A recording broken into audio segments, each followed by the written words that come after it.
I started the last video, and then 7 minutes into the video, I ran out of space. I forgot to reinsert my SD card after the last long video, which I had to put in there in order to work on.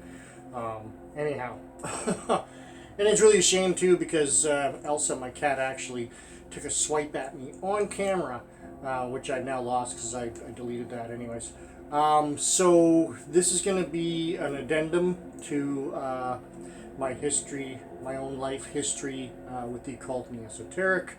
I felt with the last video, because I ramble and go off on tangents, that I really didn't finish the whole thing, the whole kind of history and everything. And there's a lot of stuff that I missed and didn't talk about, which I want to talk about. That's why this is the addendum. So just to recap, our family home in our backyard, there was a Loyalist cemetery. I won't go into the whole history of the cemetery and stuff. Suffice to say, when we were growing up, right up until I was an adult, not too many years ago, did we find out that there's 30 men, women, and children buried in that graveyard, and not 3 people, as we'd been told. I'm actually kind of glad that it was only 3 people that I knew of when I was a kid, because knowing that there were 30 men, women, and children buried in there probably would have been a little bit more polarizing and shocking to me as a kid than 3 people. Anywho, so aunts and uncles thought our house was haunted. I never witnessed, experienced anything to lead me to believe that the house was haunted. That being said, growing up with the graveyard in our backyard, did it have some kind of influence? Did it? I don't know. Not too sure. But I was attracted. By the time I was in elementary school, I was already looking at books at the public library and the school library on the paranormal, supernatural. Bigfoot. I was reading about King Tut, Egyptology. And you can't read about Egypt without reading about magic, especially ancient Egypt, because that's what ancient Egypt was all about. The supernatural and magic really was, everything. Every part of everyday life for everyday individual, there were magical rituals that they were involved in. Once I started getting into music, I've got notes here to try and keep myself going on the right track. Once I got into music, and moreover, once I got into heavy metal, medieval heavy metal, influencing kids all across the world. But the band Iron Maiden in 1985, I believe it was, released the live album Live After Death, and on the cover, their mascot Eddie's bursting from the earth, from his grave, but around him there's a bunch of tombstones, and on one of those tombstones is an H.P. Lovecraft quote: that which is not dead, eternal lie, by stranger eons, even death may die. Now, getting into these bands, a lot of them wore like other band t-shirts because they were fans of other bands. And things like H.P. Lovecraft and just the writing of the songs, and you'd look into authors, and that's basically how I discovered H.P. Lovecraft, a gothic occult author from the late 1800s, early 1900s, and his stuff blows like Edgar Allan Poe right out of the water. He created like a whole entire mythos himself. Just absolutely amazing. Oops. Could have got a glass of water. Something I forgot before we get to the music part. Because around grade 3, in between grade 3 and 4, I moved to Calgary, Alberta to live with my aunt and uncle.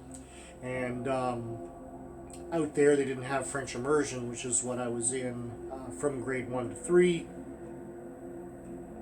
So when I came back a year later and started school, if I wanted to go into grade 5 in French immersion, I'm trying to keep my hands away. I don't know if you can see the cat. She's over in this corner of the couch.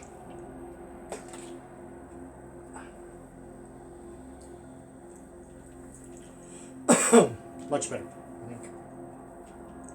But she's usually in this corner, so I think she's a little pissed that I've taken her side of the couch. Where was I? Elementary school. Coming back to St. Dunstan's. If I wanted to go in French immersion, I had to repeat the year, which I didn't want to do. So the other option was to go and take English in grade 5 and continue on through school in the English program rather than French immersion. I won't get into all that stuff. So yeah, I ended up in English. The weird thing about St. Dunstan's is that it was a Catholic school. Now, I always kind of, growing up, I mean, you know, religion is religion in schools, unless it's a private school these days. But when my brothers probably started going to school, and I think when I was in grade 1, there were still a couple of nuns. Now, the interesting thing is that in the immersion side, which I kind of, and maybe wrong, you know, to totally pigeonhole Catholics as French, but it seems like if you go to Quebec, like it's just Catholicism. It seems like such a huge part of their culture. So I always kind of like thought that it was weird that the immersion side didn't have Catholicism, but the English side did.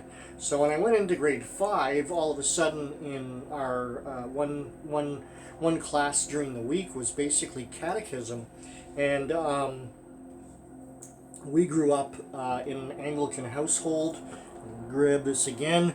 This is an a biography by Ted Jones, who's actually a high school teacher in my hometown. Wrote this biography on our great-grandfather, H.A. Cody, who was an archdeacon of the Anglican Church locally. Now, I don't believe the Fredericton Diocese, but I believe it was in the southern part of New Brunswick where he was. He also went to the Northwest Territories and built the first Anglican church in Whitehorse. And when my father and I traveled there in 1988, now I'm going to burp because I've been drinking pop. Well, excuse me.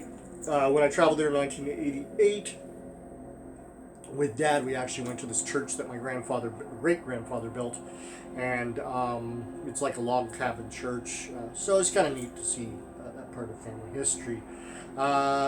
Being Anglican and also now being faced with taking catechism, and you know, I don't think I really had a problem learning about the Catholic religion, but the biggest problem that I had was confession.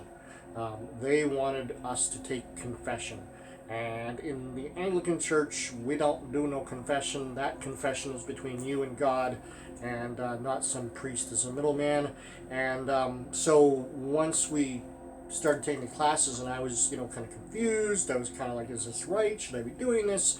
I told my parents, and it wasn't a big fight or anything, but basically I didn't really have to participate in the catechism, and I did not have to go to confession at all.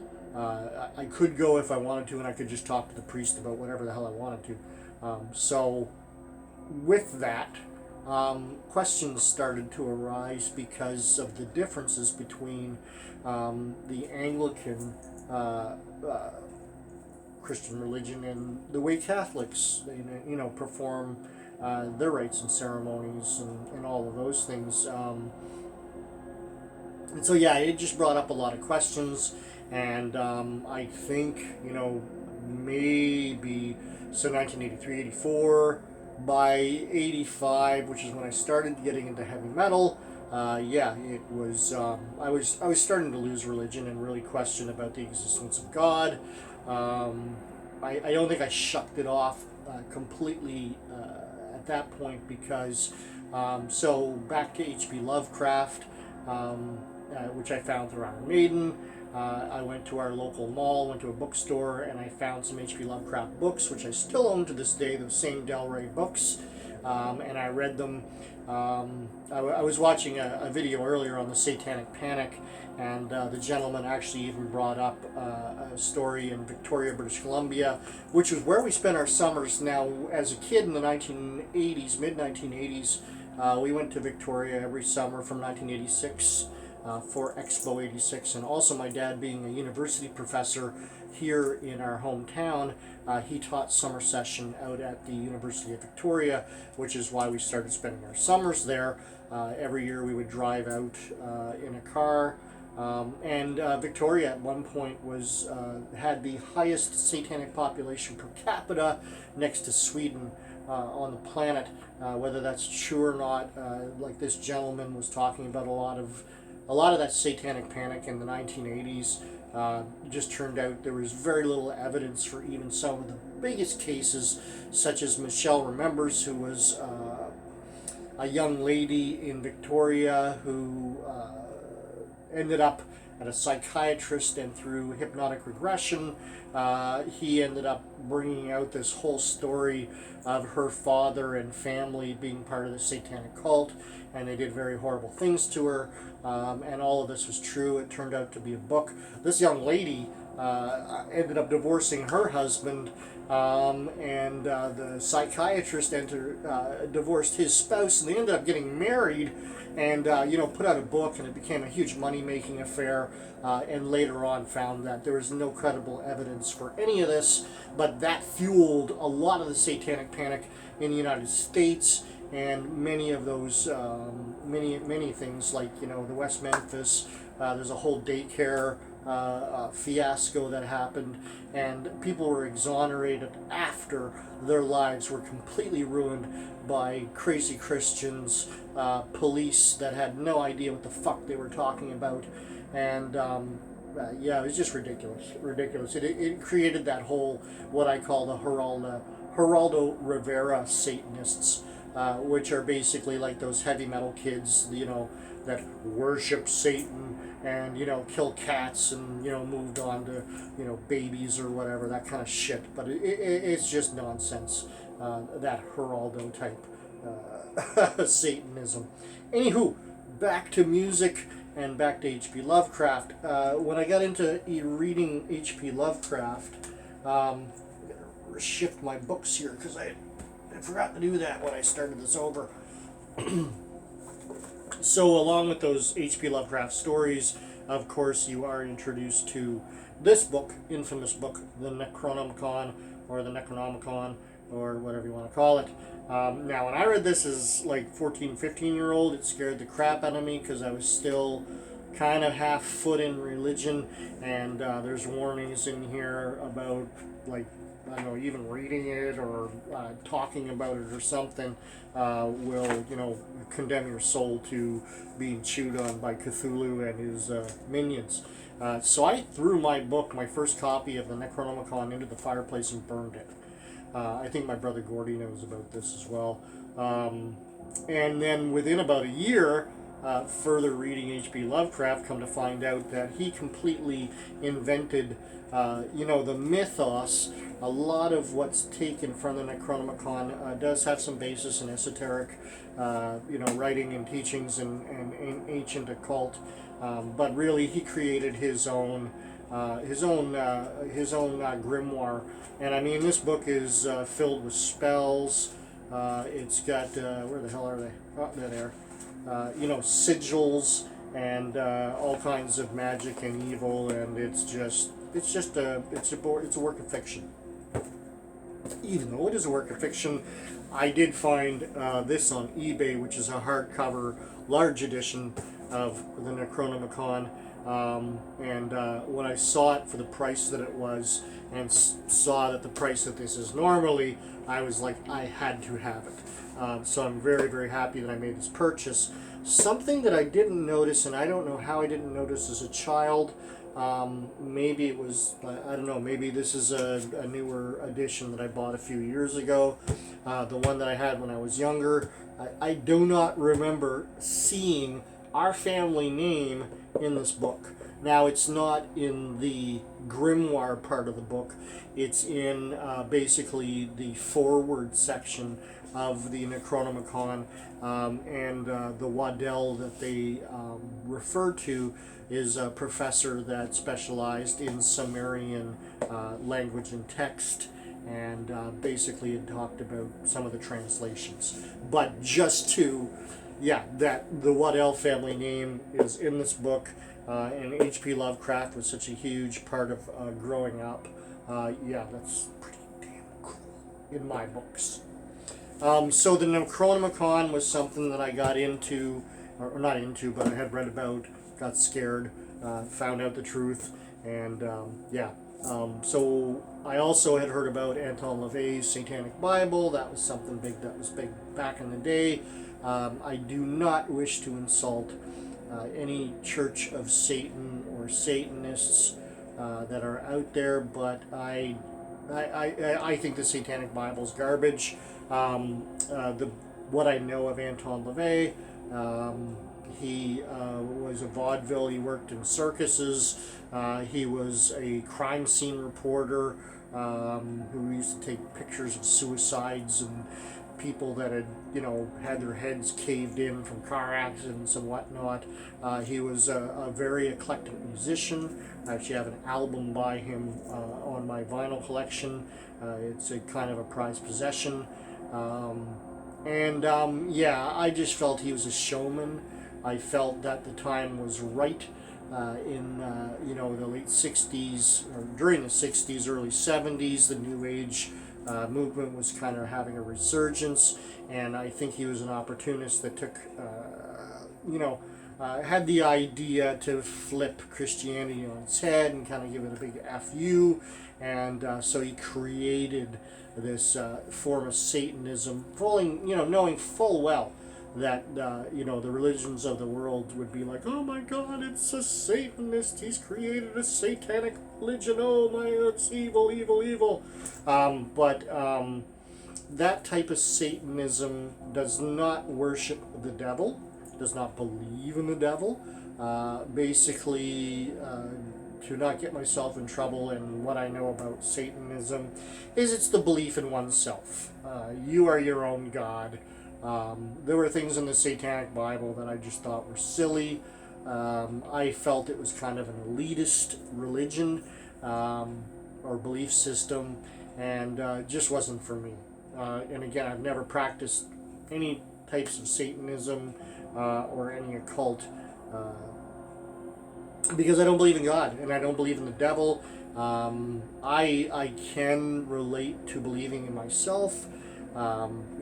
It's great for your self-esteem if you believe in yourself, and you can get done the things that you want to do because you are not relying on whether or not God is listening to you or not. You're driving your own life. You're in the driver's seat, and you're doing under your own power what thou wilt. Necronomicon, Metallica, Satanic Bible.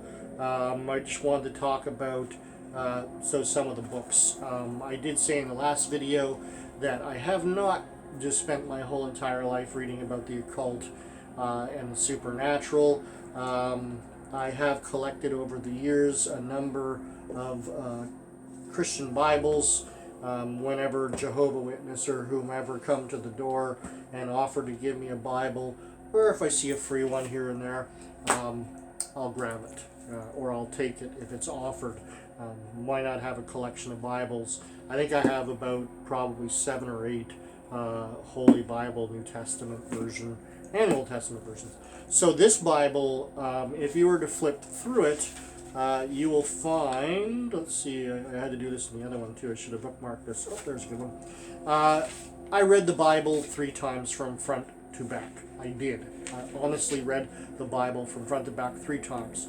The first time I read it just to read it. The second time I read it was to kind of absorb it a little bit more and take note of some of the crazy shit that's in it. And the third time I read it, I went through with a yellow highlighter and I highlighted wherever it was, just the crazy, like whether it's God, like destroying people, killing people, wiping out the earth, like Noah's Ark and Noah's story and all that stuff, or just God being an asshole and smoting people, the contradictions around Jesus and his ministry. I wanted to highlight it. Just, I don't know, anybody finds it, they can read all the crazy shit in Christianity.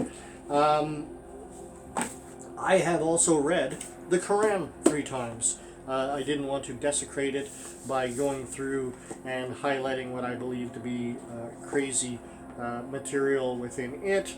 They're a lot more stringent. I didn't want to have some Muslims find my Bible someday and see that I had desecrated it and face punishment for it. So, but I have read the Quran 3 times as well. I have read about Mormonism. I have read about the Jehovah's Witness. I've read about the Protestants, and I've read about the Baptists, and I've read on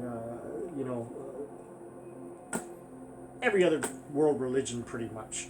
I don't think I got into much about Buddhism, and what else? Yeah. I guess a lot of the mainstream religions is what I read about. I had a profound interest into why people need to have religion in their lives. I didn't understand it. I don't think God is listening.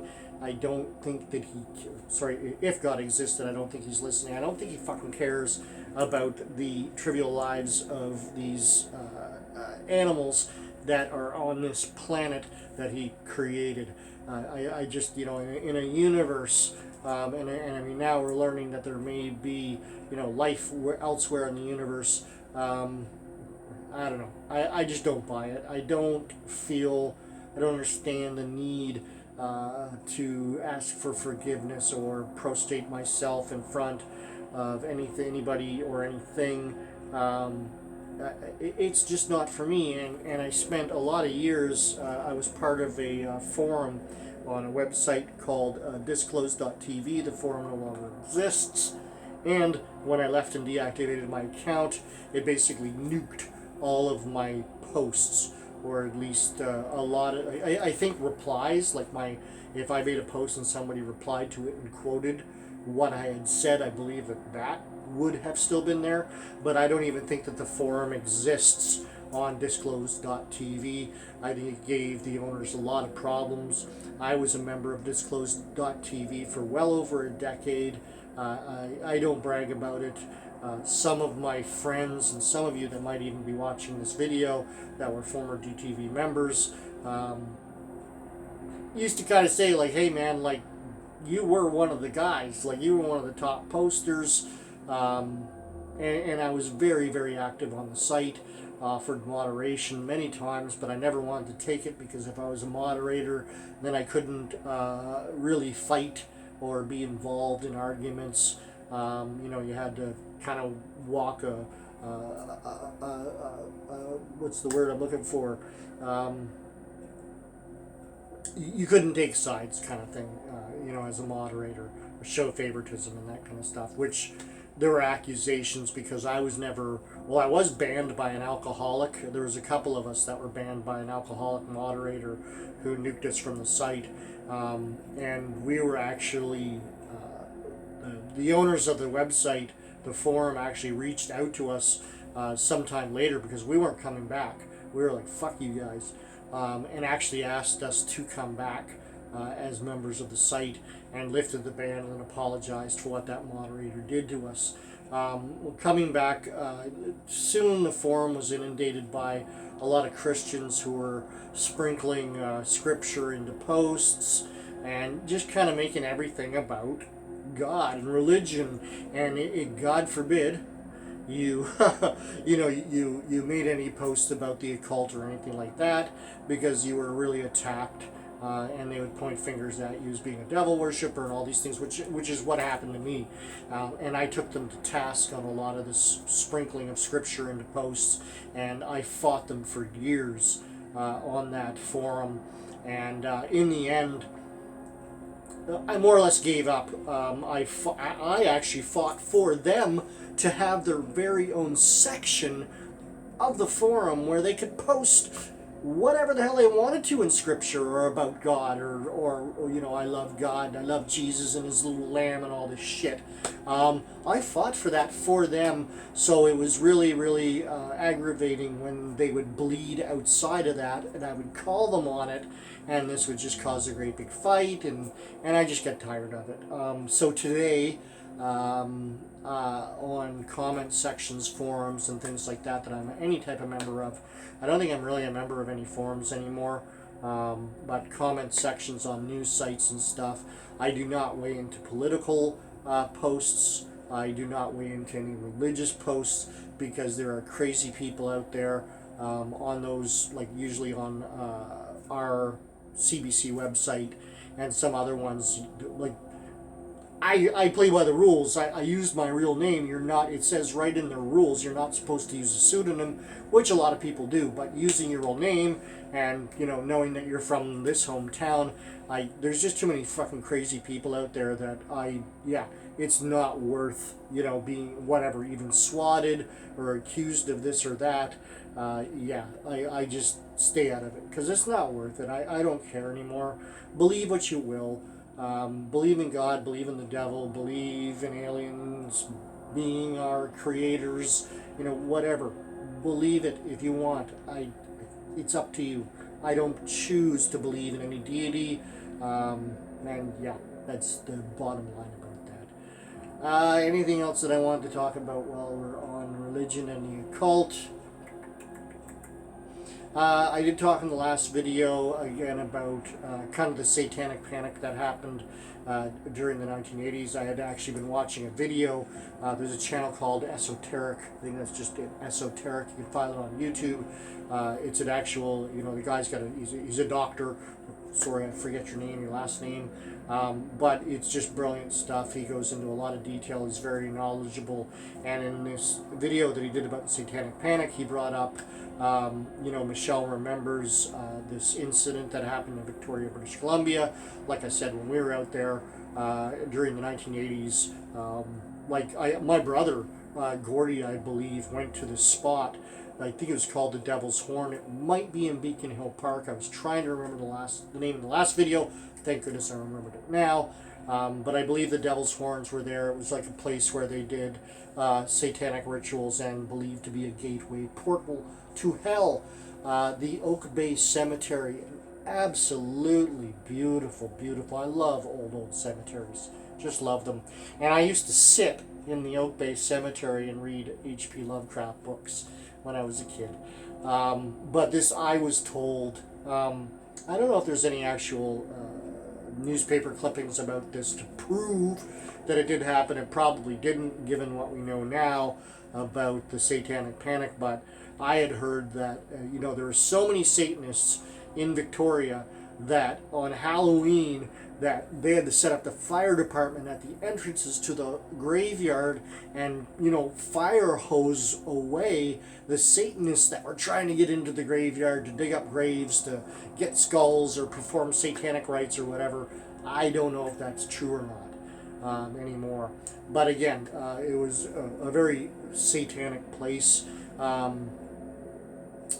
think it's a pretty liberal town. There's a lot of New Age in it, you know, kind of the hippie, the whole, like Los Angeles and California. It's on the West Coast. It's beautiful weather. That's why we went out there. That's why in '89 I actually traveled out by myself, and that'll be a story for another day, which I want to get into because that was, I ended up living on the streets. I was a street kid for a while.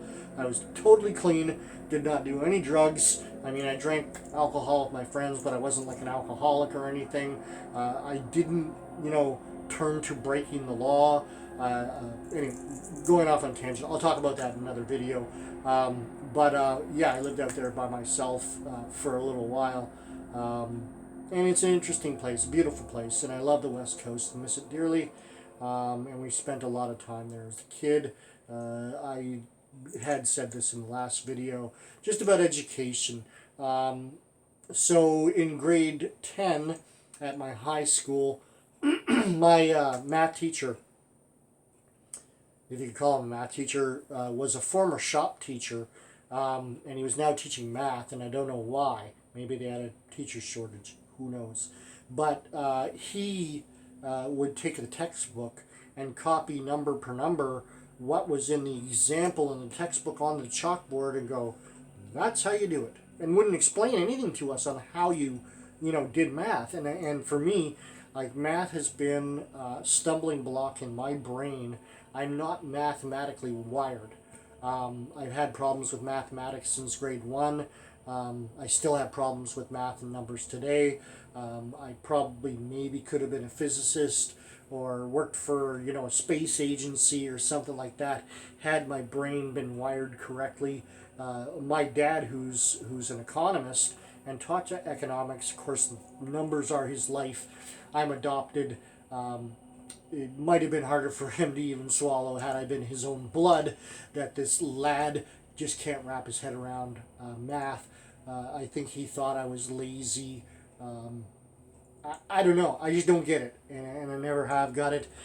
So in grade 10, having this ridiculous teacher who had to go down to the math department and get them to, I mean, he told us, like, that's where he was going. I got to go down and get them to explain this to me. So he'd go to the math department. They would explain to him how to do this. Then he would come back and try to explain it to us. And after that year of grade 10, I was just like, nah. And like I said, so with Dad, we traveled out to BC from 86 to 88. In the spring of 1989, he asked me what I wanted for my birthday, and we weren't going to be traveling out to Victoria that year. I had made some friends, and so I said, really, I'd love to just go out and see my friends for the summer. Not in a not in a mean, disowning way, but he said, you don't have to come back if you don't want. Because he knew I loved it out there. We all loved it out there. And he loves it out there. And he gave me the opportunity to go out on my own. He knew that I wasn't doing well, or I did well in school, but the classroom setting is just not for me. I like to say, and I have said for decades, that I'm basically a student of the world. Again, we were so very fortunate with Dad that every summer from 86 to 88, we would travel in the car across Canada, and every time we went,